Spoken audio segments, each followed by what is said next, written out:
मित्रों नमस्कार, मैं GSL पांडे आज 4th सेमेस्टर के विद्यार्थियों के लिए कविता शिक्षण का महत्व विषय लेकर आया हूँ। ध्यान दें एवं कविता का महत्व पहचानें। कविता का चयन छात्र विकास की अवस्थाओं के अनुकूल होना चाहिए।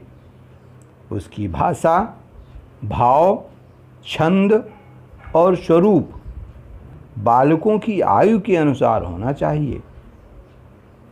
यही कारण है कि उच्च प्राथमिक कक्षाओं में हम ऐसी कविताओं का चुनाव करते हैं जिनकी भाषा सरल और भाव आसानी से ग्रहण करने योग्य और छंद संगीतमय होता है। जैसे सुदामा चरित्र, किसान, सियाराम शरण गुप्त की जय जय हिंद हमारे, भक्ति सरोवर, सूरदास, तुलसीदास या मीराबाई की कविताएं आदि का चयन करते हैं। जब हम उच्च माध्यमिक कक्षाओं में पहुंच जाते हैं अर्थात हाई स्कूल इंटर की क्लासों में पहुंच जाते हैं तो केशवदास को लेते हैं, महादेवी वर्मा और जयशंकर प्रसाद की कविताओं का पाठ्यक्रम में स्थान देते हैं। जबकि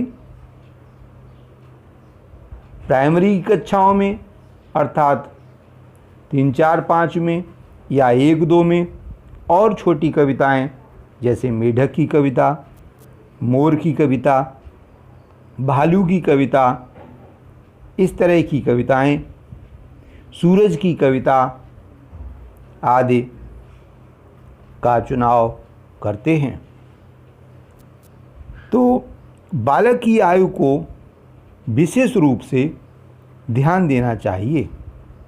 छोटी आयु के स्तर पर बालकों में प्रेम, लज्जा आदि संवेग तो होते हैं किंतु दाम्पत्य भाव नहीं होता। इसलिए ऐसी दाम्पत्य से जुड़ी हुई कविताओं का छोटी कक्षाओं में स्थान नहीं देना चाहिए,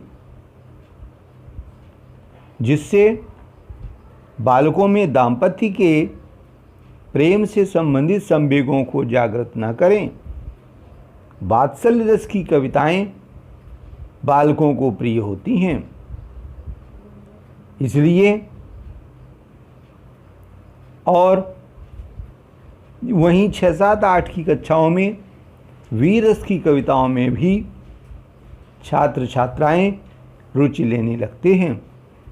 इसके लिए सुभद्रा कुमारी चौहान की कविताएं, वीरस के लिए महाराणा प्रताप की कविता, वात्सल्य के लिए सूरदास की रचनाएं संकलित की जाती हैं। बच्चों में प्रकृति का प्रेम भी बड़ा स्पष्ट होता है। इसलिए प्रकृति के लिए प्रकृति सुषमा, प्रकृति चित्रण जैसी रचनाएं उनके पाठ्यक्रम में रखी जाती हैं। एक ध्यान रखने वाली बात है जो आपको कविता बनाते समय ये ध्यान रखना कि कविता केवल स्वांता सुखाय न हो, कविता समाज के सुख के लिए हो, समाज के निर्माण के लिए हो, यह हमेशा ध्यान रखने की बात है। यहाँ 1, 2 छोटी छोटी कविताएं जो मैंने स्वयं लिखी हैं आपके सामने रखना चाहता हूँ। एक कविता प्राथमिक कक्षाओं के बालकों को ध्यान में रख कर के लिखी गई थी। जिसका विषय है किताब। देखें तो किताब से क्या क्या प्रेरणा वह बालक ले सकता है, इसको उसमें उस बालक को शिक्षा दी गई है और कविता भी पढ़ाई गई है। कविता आपके सामने प्रस्तुत है। पढ़ते जाओ, बढ़ते जाओ, सब कुछ पाओ, सब कुछ लाओ। पुस्तक है संदूक निराला, जंतर मंतर महानिराला। पुस्तक को तुम मित्र बनाओ, सदा हितैषी उनको पाओ। पुस्तक को जो आदर देता, सारा जग उसको नत होता। समाधान सब उसमें होते, जीवन के सारे रस होते। कभी न हिम्मत वो हारे, पुस्तक से जो नेह लगावे। नेक इरादे नेक बनाते, नेक नेक से नेक बनाते। सदा खरीदो नेक किताबें, नेक बनाती नेक किताबें।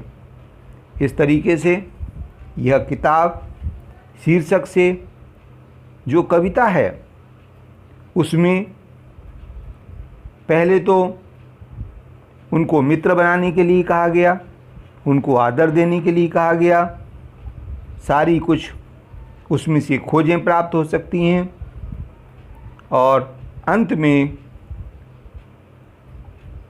अच्छी किताबों को खरीदने की सलाह दी गई है। कभी भी गंदा साहित्य नहीं रखना चाहिए, न खरीदना चाहिए, न बालकों को देना चाहिए। इस तरह की इसमें प्रेरणा दी गई है। तो बालकों के अंदर सुंदर गुण आएँ, ये कवि को हमेशा ध्यान रखना चाहिए, अध्यापक को निरंतर ध्यान रखना चाहिए। इसी प्रकार एक और छोटी सी कविता नया सवेरा शीर्षक से है। यह भी मैंने स्वयं लिखी थी, तो आपके सामने ये उदाहरण के रूप में मैं प्रस्तुत कर रहा हूँ कि जब कभी कविता लिखें तो ये ध्यान दें कि बालकों का निर्माण होने की क्षमता उसमें हो। नया सवेरा, चूँकि सवेरा प्रकृति से जुड़ा हुआ है, प्रकृति का पहले चित्रण करता हूँ। नया सवेरा आता है, सबकी नींद भगाता है। चिड़ियाँ चीं चीं करती हैं, मुर्गा बांग लगाता है। सूरज मुख दिखलाता है, तुमको दूर भगाता है। तुम भी प्यारे उठ जाओ, बाग बगीचे दौड़ लगाओ। दौड़ लगाकर झटपटाओ, खा पी कर तुम पढ़ने जाओ। आलस में जो रहता है, सब कुछ अपना खोता है। नया सवेरा आता है, सुख वैभव बरसाता है। तो इस तरह से ये नया सवेरा प्राथमिक पाठशालाओं के छात्रों के हिसाब से लिखा गया। सबसे पहले प्रकृति का चित्रण किया गया और फिर बालकों को सवेरे सूरज निकलने के साथ ही उठने की प्रेरणा दी गई। वो व्यायाम करें, बाग बगीचों में जाएं, दौड़ें और उनको इस तरह से सुबह सुबह योग और व्यायाम करने की सलाह दी गई और जल्दी से वो घर पर आकर तैयार हों, खाना खाकर जाएं, स्कूल के लिए तैयार हों, स्कूल को जाएं और अपने आलस को छोड़ें। और इस प्रकार से नया सवेरा एक वैभव को दे सकता है, ऐसा बालकों को प्रेरित करने के लिए लिखा गया है। इस तरीके से कविता जो समाज को सुंदर प्रेरणा दे, वही श्रेष्ठ कविता हो सकती है। आप ध्यान रखें कि बालकों का मनोरंजन तो हो ही, बालक उससे प्रेरित भी हों, बालक उससे कुछ शिक्षा ले सकें, ऐसी कविताएं उनके सम्मुख रखनी चाहिए। एक अन्य कविता आपके सामने कल रखूँगा और आप भी कुछ छोटी छोटी कविताएं बच्चों की कक्षा के हिसाब से तैयार करें। ये मैंने आज 2 कविताएं आपके सामने प्राइमरी के स्तर की, अर्थात कक्षा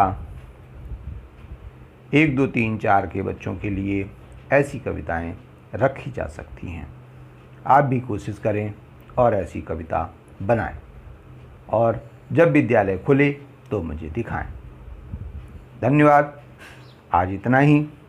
आप सभी घर पर रहें, सुरक्षित रहें। जय हिंद, जय भारत।